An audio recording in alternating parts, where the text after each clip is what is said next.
Vamos a seguir con Clap on Your Land.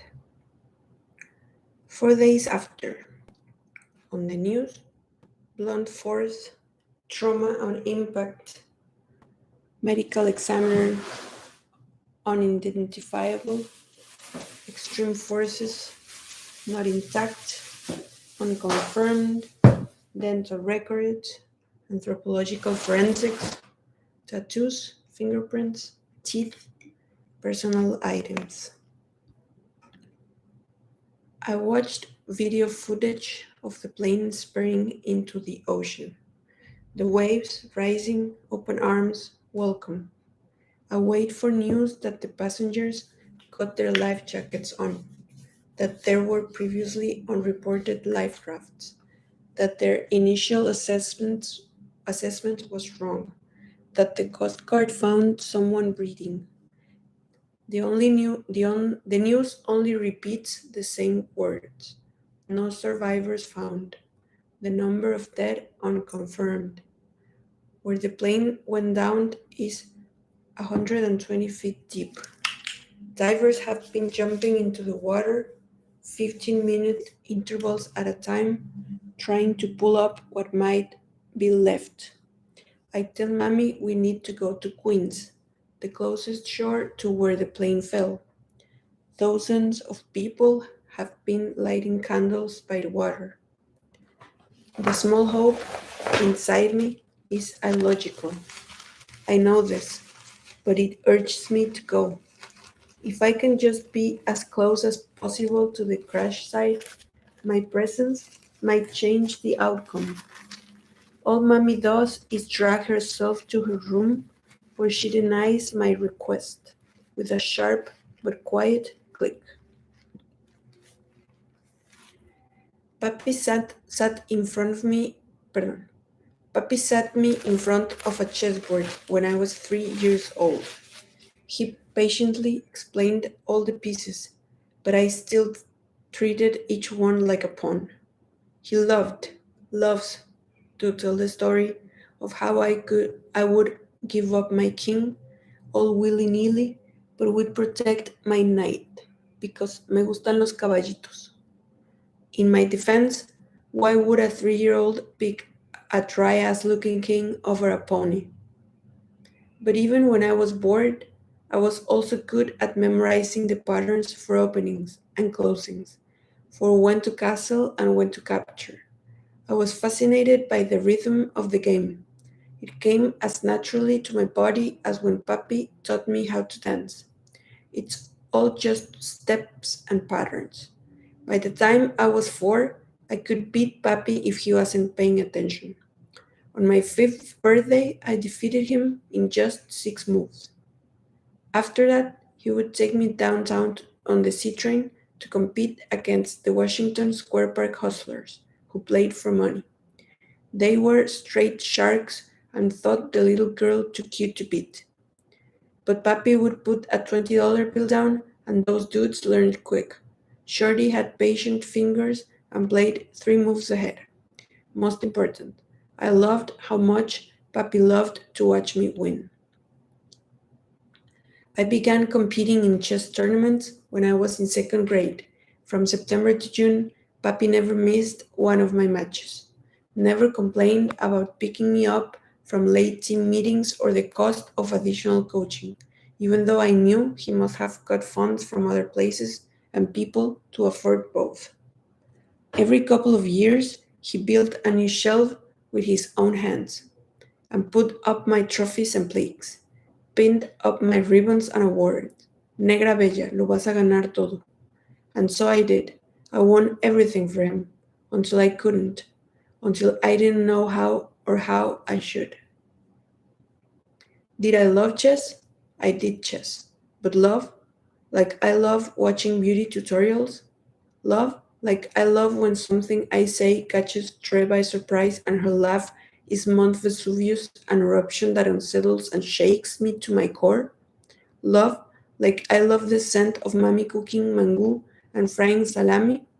Or how I love Papi's brother, Tio Jorge, holding my hand and saying I make him proud for myself, not for what I win?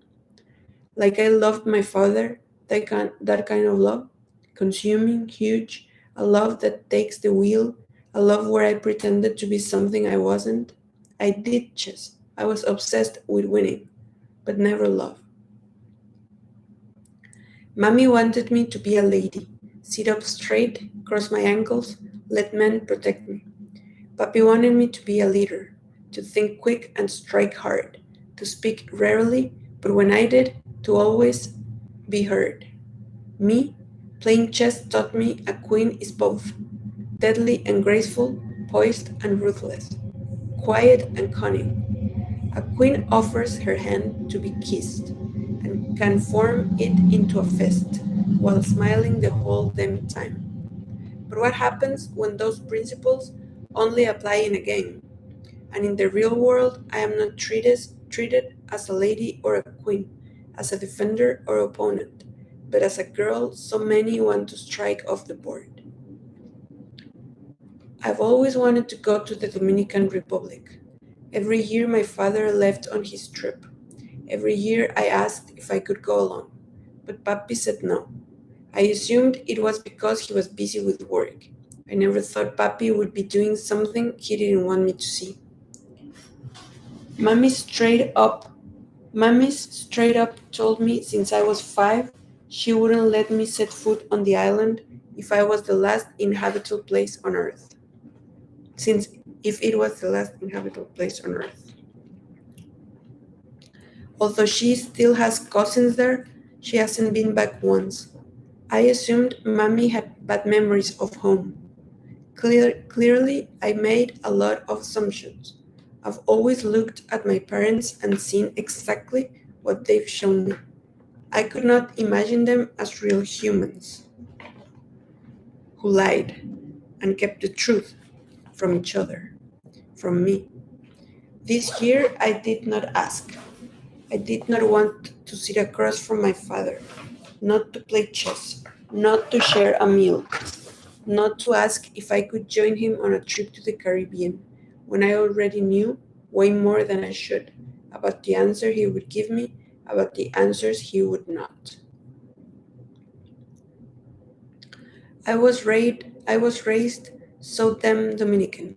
Spanish, my first language. Bachata, a reminder of the power on my body. Plátano and salami for years before I ever tasted peanut butter and jelly sandwiches.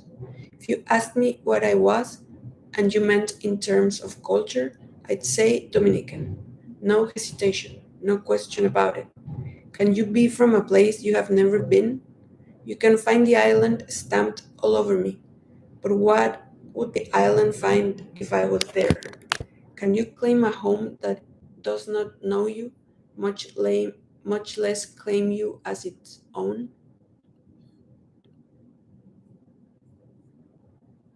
Camino Yajaira, 5 days after.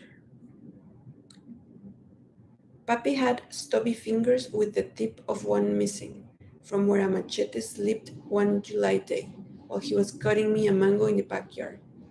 His skin where the nail used his skin where the nail used to be is the same dark color as the mahogany chess pieces he played with. He tried to teach me the game, but I kept trying to include my Barbies in the battle. People barely noticed the missing fingertip until you shook, in my case held, his hand and could feel the sharpened, pointed finger. Not that he tried to hide it. Papi wore his fat gold rings and gestured with every word she said, and held a cigar to his mouth with the missing finger pointing upward. It's just the rest of him took up a whole room, and it was hard to notice he had anything missing at all, except when he was the one missing. And then it was like days were deflated, like when his flight rose into the sky, he took all the air on earth with him. No hay sobrevivientes. No hay sobrevivientes. There are no survivors. It was a foolish hope. Tia hugs me to her white head wrapped caressing my cheek. She's a small woman and I tower over her. Neighbors pour into the house like our grief is a bottomless thirst. And God has tipped this pitcher of people to fill us up. The furniture is pushed back and an Hora Santa begins. Rosary beads pass through fingers, and the Rosario repeats and repeats. Dios te salve María, llena eres de gracia. 50 Ave Marías, 5 Padre Nuestros, 5 Gloria al Padres. Tia shoves her head, her words out. I repeat them. Rocking back and forth, let the words wash over me. Later, Tia will hold a private prayer in her bóveda out back. This is where she keeps her cowrie shells, where she will divine from the saints the next steps we should take. They know all about folks crossing the Atlantic and not surviving. We stack our faith up like spinal discs to hold us upright. It gives us language to fill our mouths and hearts and ears.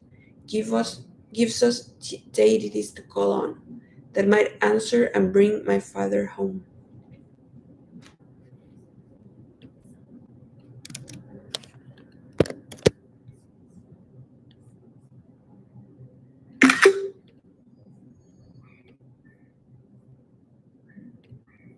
Papi knew my mother since they were children. Grew up right here, in this neighborhood of Sosua. They were of this home, of each other. Grew up, grew apart. At least that is what Tia says, that she remembers how her little sister made eyes at the boy across the way. They reconnected one day at Del Malecón. She was sitting near the water, gossiping, with a friend from university. Mama saw him approaching and fluffed her hair. Papi straightened his collar, tucked his shirt in tighter. She laughed when her friend stuck out her hand, preened. Papi looked taken aback. She watched as her friend flaunted and flirted. Papi gave Mama a smile and secret wink. She watched Papi extract his hand from her friend's.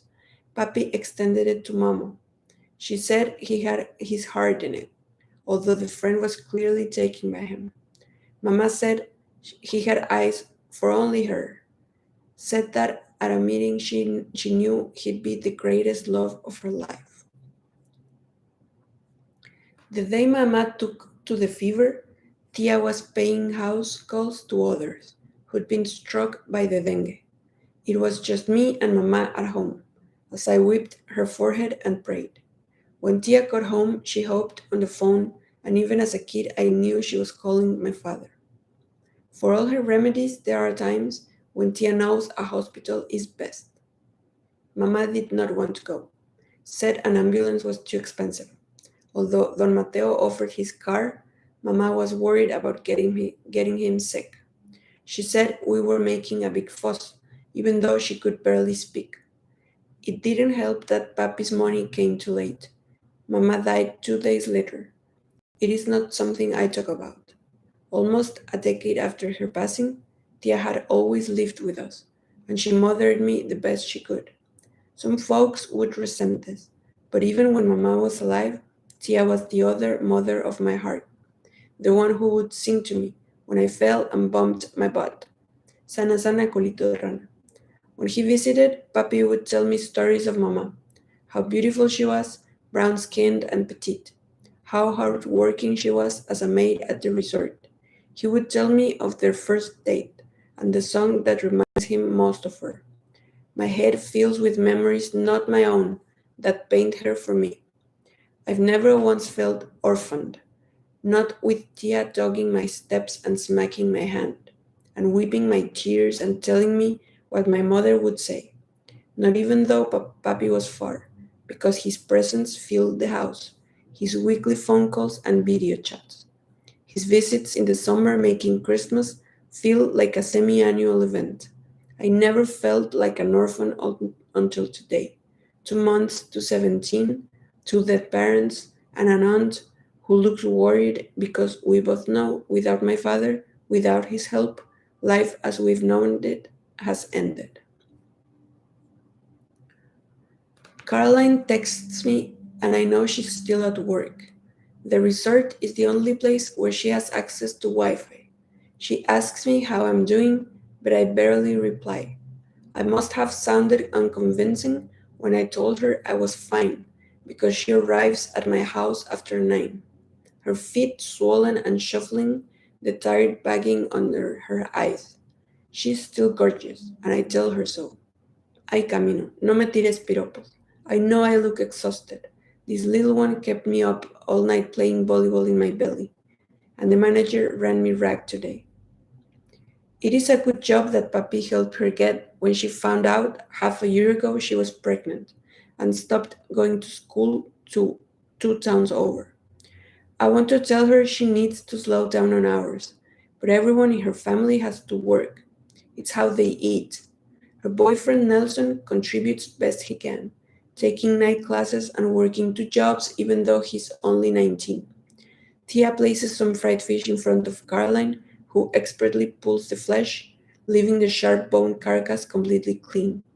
When she is done, she puts her feet up, and I stand behind her, weaving her hair into braids. So much has changed.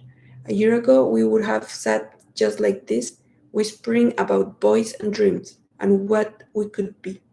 Now both of us are moving moment to moment. Caroline came to offer comfort, but I end up being the one who wraps a blanket around her when she dozes off, finishing doing her hair gently so she can sleep in the morning, parents her as best as I can before she becomes one. And I remember I have none. Pausa.